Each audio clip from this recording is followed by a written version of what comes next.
So with that, I have the distinct pleasure and honor of getting ready to introduce Shirley Yang onto the show.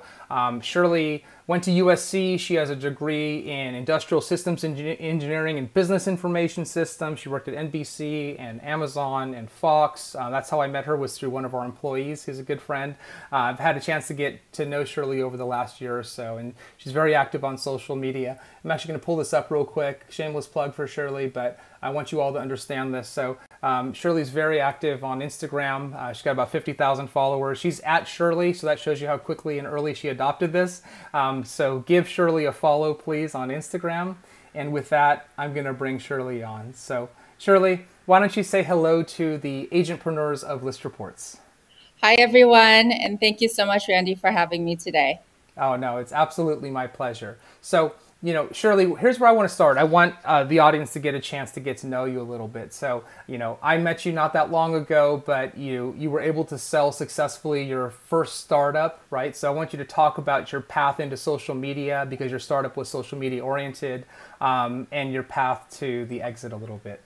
Absolutely, and what a journey, right? I recently sold my company. The name was Muses. It was a freelancers and creative entrepreneurs network. We grew the company to 45,000 users in 121 countries. And we sold to Braintrust. It's a new freelancing platform built on blockchain. And I've also joined their team as head of community.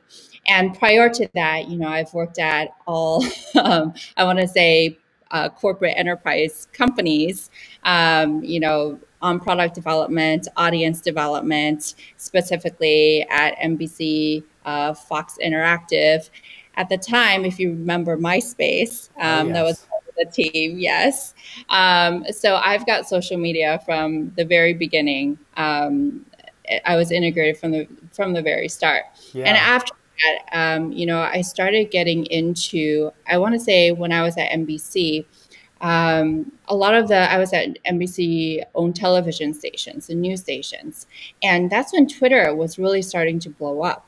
And a lot of the journalists realized, oh, okay, I need to get on Twitter because anyone with a smartphone, right, could tweet breaking news before a news truck gets there. So that's when people are saying, okay, what's our social media strategy? What's our Twitter strategy? Right. And I really delve into that from my side of things to say, okay, how do we deploy a social strategy, not just from a brand perspective, but from a reporter or journalist perspective as well. Really interesting. And that was a massive shift in how people thought about the immediacy of what news could be in that case, but frankly extended into the immediacy of everything around social media. So when you adopted Instagram, maybe as your primary platform, if I'm not mistaken, why did you decide to do that? How did you decide to sort of what was that evolution of thought about how you decided to curate your brand? How did you decide who you were going to be on social media? And I'm assuming that's you, but talk a little bit about that process. Sure. And so I think I'm one of those people who like to ride the waves of, oh, what's next on the internet. And so it was Twitter, I want to say from 2011 to 2014. And then all of a sudden Instagram comes on board. And I was at an influencer marketing agency where we would work with YouTube influencers, Instagram influencers. These are people who are teenagers, but have millions of followers or subscribers on YouTube that they're making a lot of money from sponsored content with Fortune 500 companies.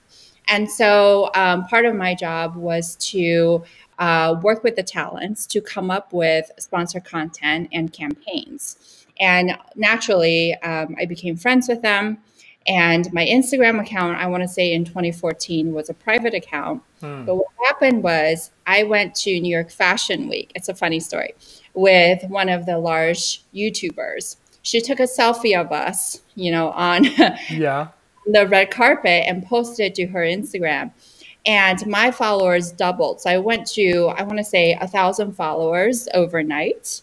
And then that happened several times. I started building my content. I was like, okay, well, if people are going to follow me, I better have something worth, following. Yes. And so I started curating my account and curating my content.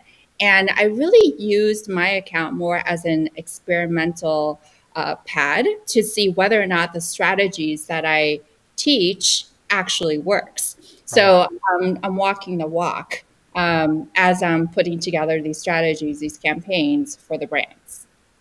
Very interesting. And so as you were going through that experimentation, right, you were learning sort of for yourself, what's your advice for, we've got a lot of agents out there and they have Instagram accounts and we provide them with some social media content, but some of the best performing accounts have a hook or have a specialty or a look or something, right? So what's your best advice for our agents about how do they curate, how do I identify that first, and then how do they curate the content to tell a story?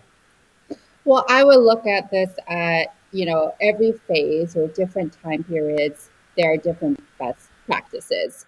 For a time like now, where everyone's online and everyone's vying for your attention, it's more true than ever to have your own niche, if you will. Like be yourself, yes, but also identify what it is about you that's different from other people. Because otherwise it's why is someone following you versus another person who does something similar to what you do? Right. So when someone's thinking about that, right, and what is your position on this idea of the lines between business and personal have been blurred, right? And so how do you think about the balance of personal content that reflects me and my brand and professional content, and then personal content that's my life? Like, how should somebody think about it? Do they keep them separate? Should they keep them together? What's the best way for an agent to program their own content as it relates to business and personal? Yeah, so I actually get this question a lot from entrepreneurs, from business owners, or even just someone who wants to build their brand online. I think, honestly, there is no one solution fits all. You have to think about, what do you want this account for, right? Some people say, okay, I really just want a personal account for my friends and family to be able to keep up to date with what I'm doing. Then yes, you create a separate account that's more business facing, but still have your personal touch to it, right? Some people, they're okay with mixing business and family or whatnot because that's just, they want to cultivate that public persona. Then use what you already have, right? It's not, and you can also, Instagram, there's a archive feature, not to get too tactical, but if there are photos that you feel like, oh, probably is not appropriate for your brand building side of things, you can archive it without deleting them, right? And so I would say to really hone in on what your niche is. I do this exercise with startups that I mentor as well.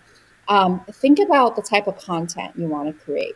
Always revert back to 3 adjectives that most describe yourself or your brand, right? If you can come up with those 3, then chances are you won't run out of content to post. Interesting. So 3 adjectives Best to just describe yeah. you as a unique person. So Randy, would you like to do this exercise? Oh my gosh, we definitely did not plan for this. Sure, let's do it.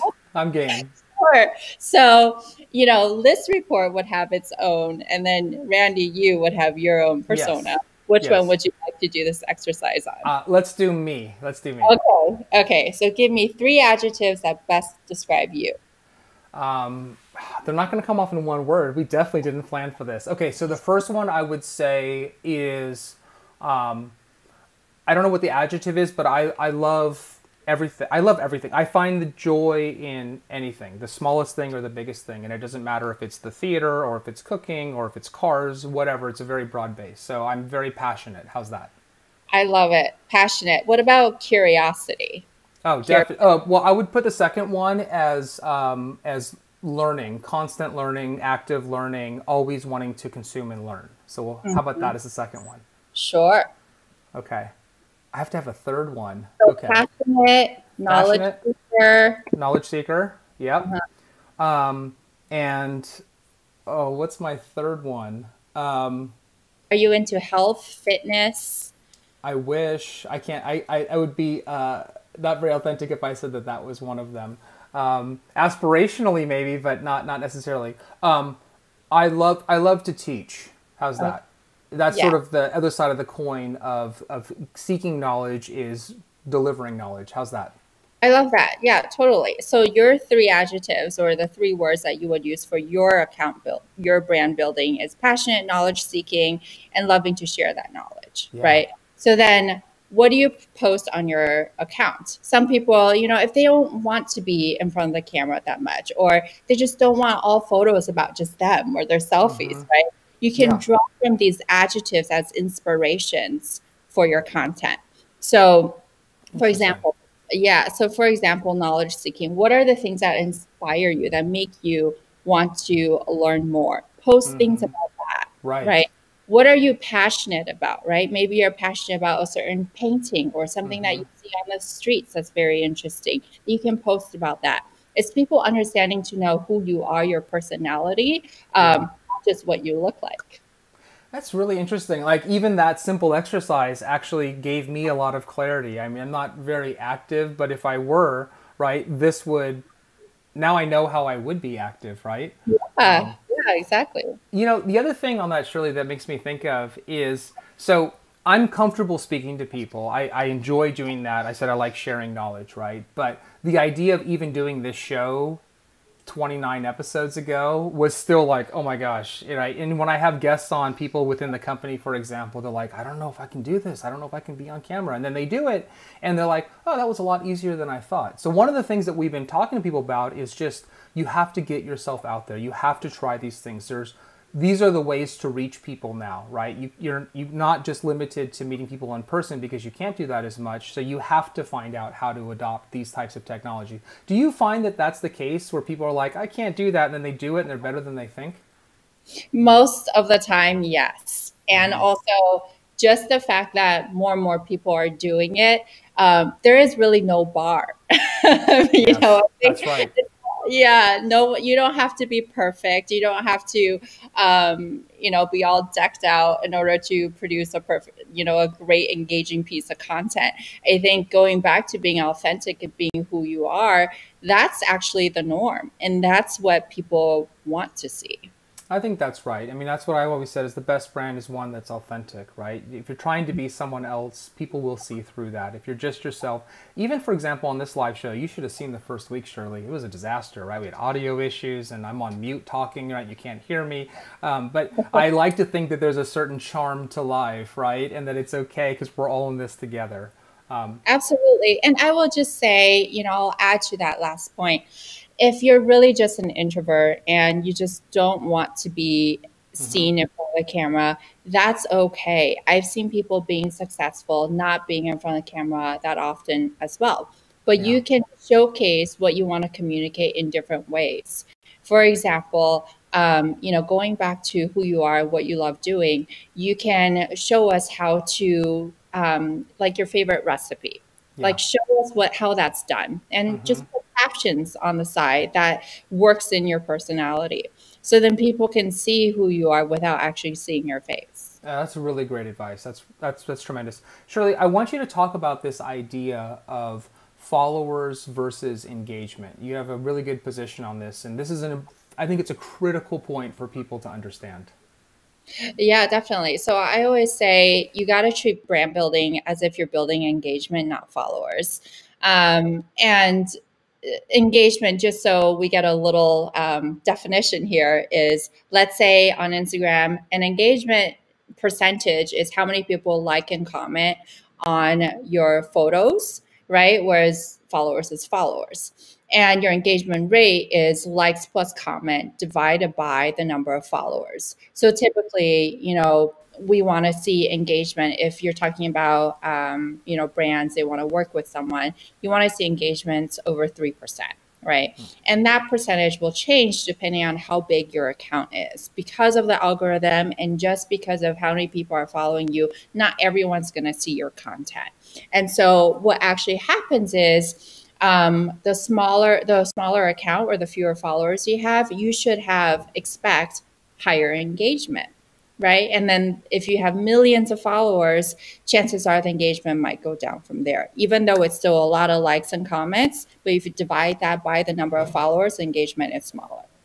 So the reason why you want to focus on engagement is because that just means people are actually liking your content. People are talking with you. People are responding to your content. If it's just followers, what happens with the algorithm is Instagram, if no one's liking your content, they're going to deprioritize that and fewer people will see it. Then there's no point Right. Yeah, in exactly. posting anything. Yeah. Okay, that's really good advice because I think people oftentimes chase the wrong thing, and sometimes even in doing this show, I've been looking at lots of YouTube accounts or Facebook accounts or whatever, and sometimes you see massive amounts of followers or likes or followers, and really low engagement. And so, I think that's a great message to make sure that you're focusing on quality content, engagement, not just chasing sort of the overall like number. Shirley, if we could, we'll sort of bring this to a close here. We talked about kind of three takeaways. One of them you surprised me with, which was the three adjectives. So that was a fun exercise. So there's the three adjectives, and then we talked about we just talked about the second one, which is treating brand building as building engagement, not followers. And then you have some recommendations for tools. So I think these are three really good takeaways. So why don't you bring it home with this? Oh, sure. So I would just say if you're building a brand online and seeking to get more audience, definitely just hone in on two social platforms max, right? Choose your number one. Chances are it's probably Instagram. Number two is probably Facebook with this audience.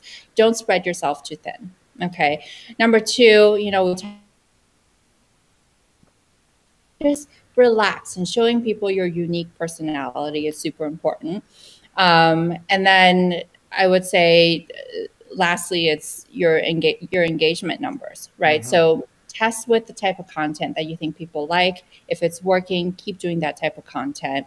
Don't chase followers for followers. Yeah, no, I think that's great. Shirley, one last question I forgot to ask, which is how often should someone post? I mean, our viewers are in the real estate industry, and I've seen anecdotally people post like 10 times a day and post once a month, right? How should somebody think about how often they should post? And if it's not a number, what's the driver behind actually deciding to put something up? So I will answer this from a perspective for someone who really wants to grow their account. Okay, Okay. great. Then the suggestion would be minimum once a day. And these are the feed static posts. And you should always do Instagram stories, every day as well. They could be small snippets. They could be photos. It doesn't have to be video. And along with the post is you should be engaging with other accounts as well. So then the algorithm can see that your account is a two-way street. But really, at the end of the day, it shouldn't be so robotic. It's up to you how many times you want to post. Mm-hmm. The advice, again, was for someone who's really wanting to build their brand. Oh, that's tremendous. So, Shirley, we've actually got a couple questions here. So let me pull up one, right? So Wendy says, are there best times to post, or does that depend on what content you're posting? Sure. So I think there are best practices in terms of what time to post, and it should be when people are on the social platform, right? Mm-hmm. Most. And what I've seen so far is when starting from middle of the week, so Tuesday evening through probably Friday morning is when people are the most active. Definitely 3 p.m. to 8 p.m. or 9 p.m., your local time zone, is when people are the most active on the platform. So you want to post then. Sometimes Sunday morning, because just think about your own habits. Like, Right. when are you on Instagram? That's when you want to post. If you post in the middle, like at 2 a.m., then probably no one's going to see your post. Right. That's great advice. And we've got another question here tied to the three adjectives. Question from Susan. Thank you, Susan. Is what percentage of content should be tied to real estate versus your key passion? So this is that balance question I asked you before, but talk a little bit about how somebody should think about their three adjectives and their business. Absolutely. So again, their success comes in a lot of different forms here. I've seen people with their entire account just real estate content and done really well. I've also seen people who do it more from a personal perspective with those three adjectives and then mix in real estate. So I would suggest anyone to always have sort of an editorial calendar for yourself, content calendar for yourself, and break out into different buckets. So aspirational content, personal content, and real estate content, right? So I think of where you're starting from right now. Are you starting from 50-50? Can you mix in some other buckets? I would say if your account is really for branding and for your business, then I would be okay with more than 50% real estate, and Okay. then probably 20% personal, and then 25% aspirational. Got it. That's really helpful. That's tremendous. Shirley, thank you so much for doing this. I can't tell you how much I appreciate it. Oh yeah, thank you for having me. It was fun. Yeah, no, absolutely.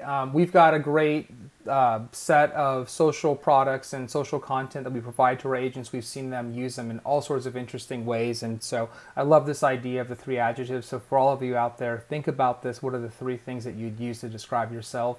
The content calendar is really great. So Shirley, why don't you say goodbye to our agentpreneurs of ListReports for today? Yeah, thank you everyone for joining us, and I hope you have a safe and healthy weekend. Thank you so much, Shirley. So that was great. I hope you all learned a lot from that. I certainly did. I got thrown into the lion's den there to get my own adjectives. So now you know a little bit about me. So that's tremendous. I'm going to put that into play myself because I think that's really tremendous advice. So we're going to post this to YouTube.